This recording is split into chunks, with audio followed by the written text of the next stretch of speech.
One evening, Thomas brought his last train to the junction. Percy was glad to see him. "Are you on your way to the big station, Thomas?" "Yes, I am. Why?" "Because I'm going there too. I think something's up." Toby looked up at the sky. "Where?" "Not up there. Down here," laughed Thomas. "How can something be up when it's down?" Thomas was too excited to explain. "Bust my buffers! Look over there!" Mavis, Boko, Bill, Ben, Donald, Oliver, and Douglas paraded past. "Good evening, you three," whistled Donald. "Aren't we all a fine sight?" "Very splendid indeed," admired Toby. "Sorry we can't stop. Sir Topham Hatt wants us all together at the station." "What is this about?" asked Thomas. "Sir Topham Hatt has a plan," answered his driver. "Come on." So they followed the other engines to the big station at the end of the line.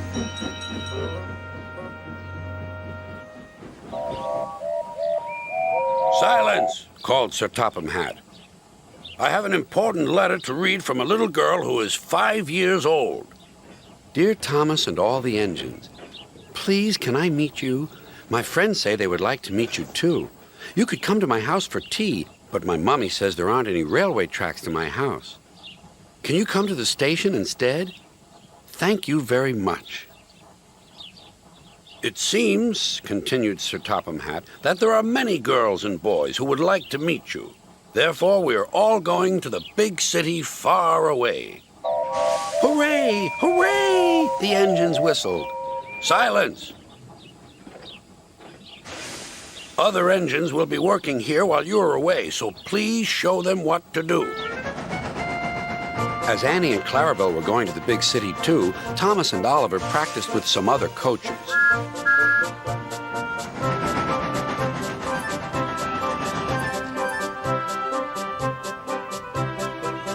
Thomas grew more and more excited. Too excited for his own good. "I'm glad I'm a splendid engine," he puffed. "Sir Topham Hatt thinks I'm really useful.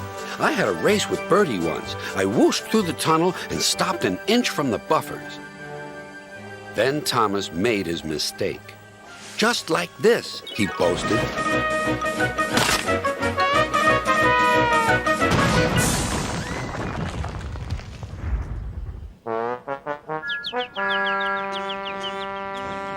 No one was hurt, but Thomas's front was badly bent. They telephoned to Sir Topham Hatt. "I'll send up the workmen," he said. "But if they can't mend Thomas in time, we'll have to go to the big city without him." Poor Thomas. 8 o'clock next morning, the engines waited at the junction. Toby and Percy were each on a truck, and Duck had pushed them into place behind Edward.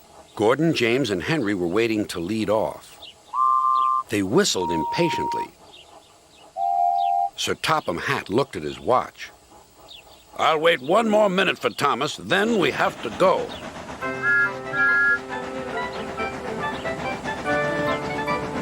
"Oh, thank goodness you're still here," panted Thomas. "I hope we're not late, as it's just after 8. The conductor blew his whistle and waved his flag. The engines cheered. "Look out, big city, here we come!" And the cavalcade puffed away.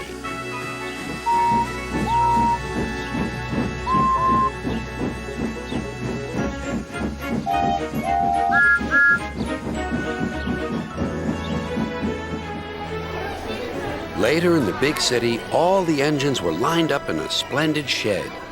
The children were delighted to meet their friends. "I'm glad the little girl wrote to us," whispered Thomas to Percy.